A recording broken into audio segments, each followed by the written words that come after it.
So in this video, I want to go over what I would do if I had to lose 40 pounds or 18 kilos of body fat. Why 40 pounds? For a lot of people, 40 pounds is all it would take for them to get to their goal physique. So let's say you're currently at 220 pounds, about 100 kilos, and you're at 30% body fat. If you were to lose 40 pounds, you'd be down at 180 pounds, about 81 kilos, and that would put you at 15% body fat. And if you're setting goals and if you're sitting at a high body fat percentage right now, I think it makes the most sense to set your first big physique goal to be 15% body fat. That's going to be sustainable for most guys. You're going to be healthy, you're going to look great, and it's all just a nice bonus from there if you decide to go lower, down to 12% or 10% body fat. So how would I approach losing these 40 pounds? Well, I know that not all 40 pounds are going to be the same. Those last 10 pounds of stubborn belly fat are going to be the hardest to lose, and they're going to take the longest. I also know that losing the first 20 pounds will not show that much in the midsection. My abs are still going to be covered with quite a lot of body fat, and the progress will mostly be in the face, the shoulders, and the arms. I am expecting clothes to be looser, and that's going to be a great sign of progress, so I'm looking at about a one size reduction after losing 20 pounds. Mentally, it's very important that I prepare myself for a longer journey ahead, because I know that I'm looking at about 5 to 6 months of solid work, and that's assuming no major setbacks or life events that get in the way, which is of course something that can happen. And I know that weight loss won't be linear. There are going to be a lot of ups and downs. And even though I would weigh myself every day, and I highly recommend it, don't expect the scale to go down every day. For measuring progress, I think it makes the most sense to look at weekly weight averages in combination with the size of your waist, and also visual changes from photos, and just paying attention.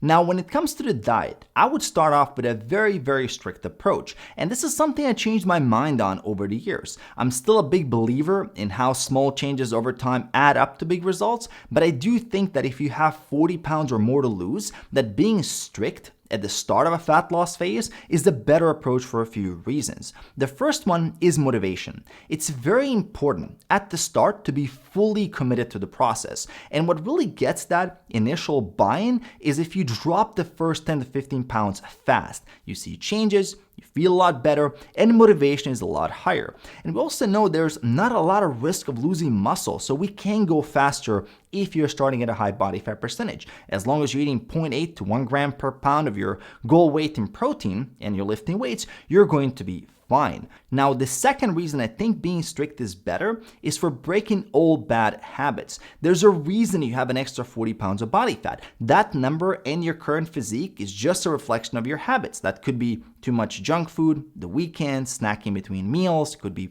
stress eating, relying on prepackaged processed convenience too much, getting extras after dinner, could be portion sizes. Whatever bad habits led you to gain that weight in the first place, we need to break those and we need to replace them with new healthy ones. And one of the best ways to do that is by using a strong pattern interrupt. It's by making 100% commitment to completely cut those behaviors from your life for the next 30 to 40 days. That means no more DoorDash, you're uninstalling the apps, no snacking, you're creating a simple grocery list to bring real food into the house. You're doing a complete overhaul of your diet. There are no exceptions, and this will allow your taste buds to reset and your reward centers to reset, so you're actually opening up room for new healthy eating habits to form. You're cleaning things up. Plus, these simple meals are much easier to track and much easier to hit your macros with, and that will naturally improve your consistency. Now, while I did say go very strict with the diet, for lifting weights, my advice is to go at a pace you can sustain. I think most people are perfectly fine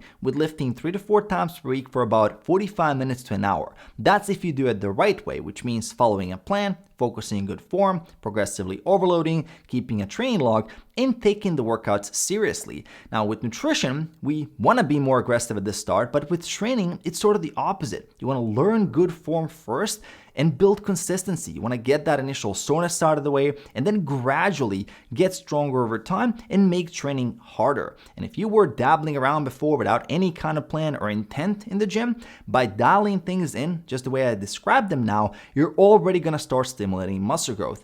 And a mistake that I see a lot of people make is they're gonna go very strict with nutrition. They're gonna slash their calories in half. And then on top of that, they're also gonna add daily cardio. They're gonna be lifting weights 5 to 7 times per week suddenly for 2 hours in the gym, pushing every set to failure. And typically this leads to burnout, injuries, or getting sick. There's no need to do that. Take your time, focus on consistency, and do it the right way. Let nutrition and hitting the like button on my videos handle the majority of the fat loss. You'll do much better than those guys who start exercising 2 hours per day, they're consistently hungry, and then eat it all back, then get frustrated and simply drop off. Now, while you could drop 40 pounds of body fat just through nutrition and creating a calorie deficit, if you want to make things a lot more efficient, I would also recommend to increase your activity levels. And in my opinion, the best way to do that is through walking. And the method I found works really well to add more walking into my routine is to time block a few 30-minute walks into my daily schedule. That means that I already pre-committed that time and I know it's already allocated so other stuff doesn't get in the way. My first walk is usually as soon as I wake up. Then there's one more in the afternoon, and there's one in the evening, which is usually after I finish my workout. With all of that, and combining with walking around the house, I'm already at about 10,000 steps per day. You can time your walks with meals if you prefer to get those benefits for digestion and energy levels. You can also time your walks with meetings if you want to do it while you're on a phone or in a conference call. And I would generally recommend, if you're setting goals, to set up a goal of 8 to 10,000 steps per day. The benefits are that you won't have to cut calories as low. You're going to sleep a lot better. You're going to recover better from the gym. You can also listen to audiobooks and podcasts during your walks to make them even more interesting. Or you can invite someone to join you and make it a social activity. Walking has been an essential part of my routine for getting and staying lean and being healthy for the last 14 years. And I still believe it's highly underrated, and I wish more people would add this habit into their life. You know how I mentioned earlier to be very strict with your diet at the start? Well, another thing we need to be brutally honest about is alcohol intake.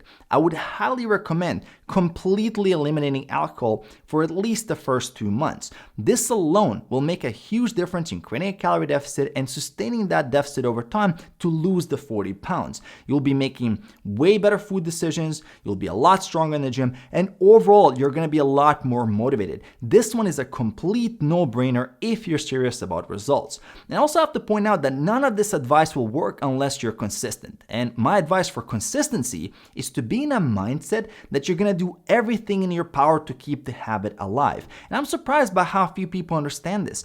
Everything is easier when you have momentum, when you keep the chain going. Break the chain, break momentum, and everything is 10 times harder. And you can maintain basic momentum even with just a few minutes of good effort on some days. If you don't feel like doing the whole routine one day, just do a part of it. If you can't do it perfect, do it poorly. If you make an honest mistake, instead of letting guilt turn one cookie into a whole bag and then whole day or whole weekend off, quickly reset, minimize your losses, and get back on track. You don't always have to do it for the best result or do it perfectly. Sometimes you just do it for the habit.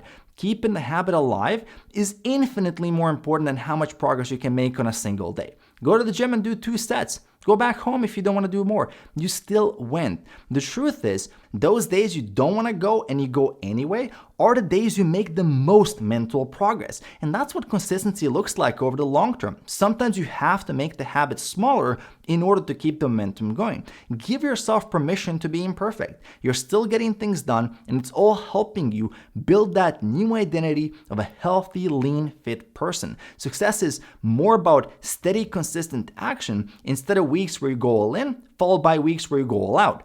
If you follow these steps, I promise you, you will see results, whether that's losing 40 pounds, 50 pounds, 60, or however many pounds you gotta lose. This will work for you. And if you're looking for accountability and coaching and you wanna work with me on your journey, link for coaching is in the description below. So check that out, and I'm gonna see you in my next video.